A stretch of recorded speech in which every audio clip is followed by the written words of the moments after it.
Hello friend, home classes में आपका स्वागत है। हमने देखा था छठी शताब्दी में 16 महाजनपद थे, जिसमें से मगध सबसे शक्तिशाली जनपद के नाम से जाना जाता था।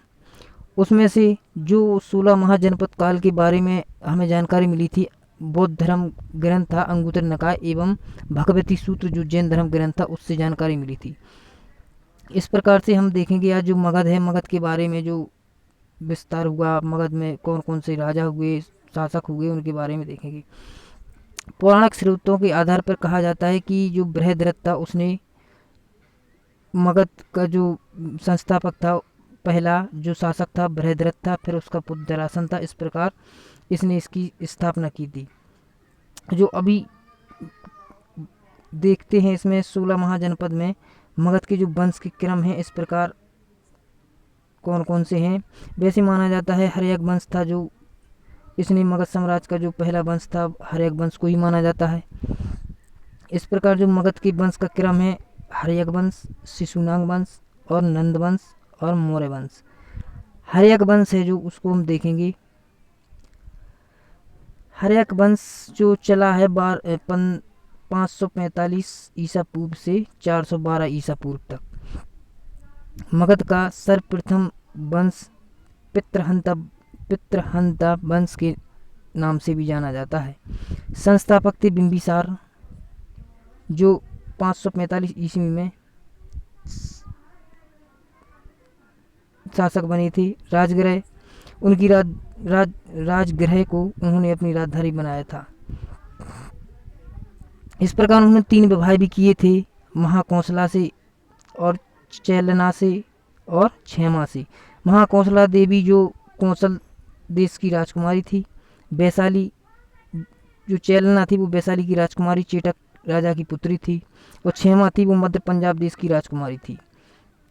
इस प्रकार इसके बारे में बहुत पेपरों में प्रश्न आते हैं कि उनका जो राजवैद था वो बहुत ही प्रसिद्ध और चर्चित राजवैद था जिसका नाम था जीवक।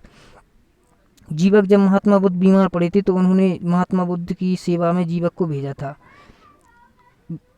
फिर अवंती के राजा प्रद्योत जिनकी मित्रता बिंबिसार थी उसकी सेवा में भी उन्होंने जीवक को भेजा था, वो किस रोग से ग्रस्त थे। इस प्रकार 545 ईसा पूर्व से 452 तक शासन किया, और शासन के अंतिम दौर में था तो उसके पुत्र अजातशत्रु ने पिता की हत्या करके गद्दी प्राप्त कर ली, इसलिए इसको हम पितृहंता के नाम से भी जानते हैं। बिंबिसार के बाद उनका पुत्र अजातशत्रु जो कुड़िक के नाम से प्रसिद्ध था 452 ईसा पूर्व में पिता की हत्या करके शासक बनता है। जो विस्तार है वो वैशाली जो उसके मामा का क्षेत्र था, काशी जो कौशल प्रदेश था उसको जीत लिया था। इस प्रकार उसने मगध का विस्तार किया था। महात्मा बुद्ध का महापरिनिर्वाण एवं प्रथम बौद्ध सभा का आयोजन अजातशत्रु के समय ही हुआ है। अजातशत्रु की हत्या उसके पुत्र उदयन ने की थी। इस प्रकार उदयन या उदयन नाम से जाना जाता था। पिता की हत्या पर करके गद्दी प्राप्त की थी उदयन ने। मगध की राजधानी पाटलिपुत्र की स्थापना की। गंगा सोन गंडक के संगम पर उसने पाटलिपुत्र नगर की स्थापना की जिसको राजधानी बनाया। इसके बाद उदयन का पुत्र होता है शिशुनाग।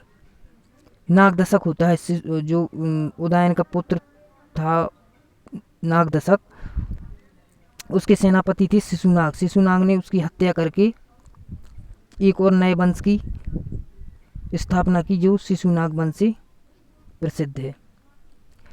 शिशुनाग वंश से 412 ईसा पूर्व से 345 ईसा पूर्व तक चलता है, जिसके संस्थापक थे शिशुनाग, जिन्होंने उदयन के पुत्र नागदशक की हत्या करके शिशुनाग वंश की स्थापना की थी। उसने राजधानी वैशाली उसने फिर से राजधानी पाटलिपुत्र परिवर्तन करके वैशाली राजधानी को बनाया। इस प्रकार उसने राजधानी में परिवर्तन किया। अब शिशुनाग ने अवंती को मगध में मिला लिया। शिशुनाग ने अवंती को मगध में मिला लिया जो बिंबिसार का मित्र था।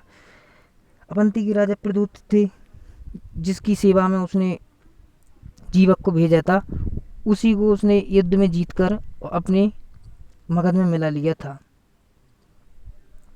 इस प्रकार फिर उसका पुत्र जो कालाशोक है वो शासन करता है। इन्होंने राजधानी को पुनः पाटलिपुत्र कर लिया। इन्होंने फिर राजधानी में परिवर्तन कर वैशाली को परिवर्तन कर पाटलिपुत्र अपनी राजधानी स्थापित कर ली। कालाशोक के समय द्वितीय बौद्ध सभा का आयोजन भी हुआ था, जो कालाशोक के समय हुआ था। फिर कालाशोक के बाद एक और वंश आता है जिसे नंद वंश के नाम से जाना जाता है, जिसका कार्यकाल 345 से 322 ईसा पूर्व तक चलता है।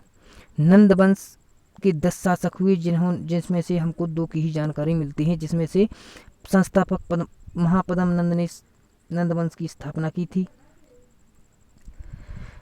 जो संस्थापक थे वो महापद्म नंद थे। भारत का पहला शासक था जिसने एक राट की उपाधि धारण की थी। जो अपने शौर्य के लिए जो उपाधि धारण करते थे, उसने एक राट की उपाधि धारण की थी। जो पहला शासक था महापद्म नंद।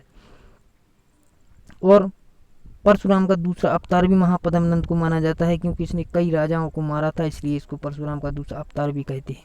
कलिंग विजय भी इसने की थी। वर्तमान उड़ीसा क्षेत्र में है जो कलिंग विजय महापद्म नंद ने जीत ली थी।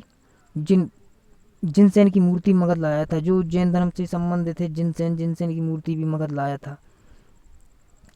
नंदवंश का जो अंतिम सम्राट है घनानंद नाम से प्रसिद्ध है, जो अंतिम शासक माना जाता है। जिस शासन व्यवस्था काफ़ी कठोर थी, जिससे प्रजा बहुत दुखी और कष्ट में थी। क्रूर शासक के नाम से भी ये प्रसिद्ध है।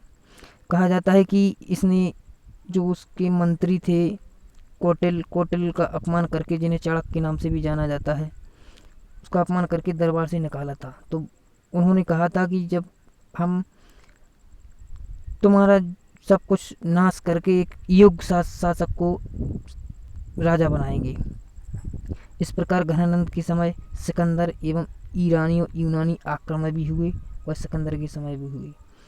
इस प्रकार मौर्य वंश जो वो अगले वीडियो में डिस्कस करेंगे। इस प्रकार इस वंश को पितृहंता, जो हर्यक वंश है, हर्यक वंश को पितृहंता वंश इसलिए कहा जाता है क्योंकि जो भी शासक बने अपने पिता की हत्या करके ही शासक बने, इसलिए हर्यक वंश को हम पितृहंता वंश के नाम से भी जानते हैं। अब मौर्य वंश को अगली वीडियो में डिस्कस करेंगे, तो वीडियो को लाइक सब्सक्राइब जरूर करें। थैंक्स।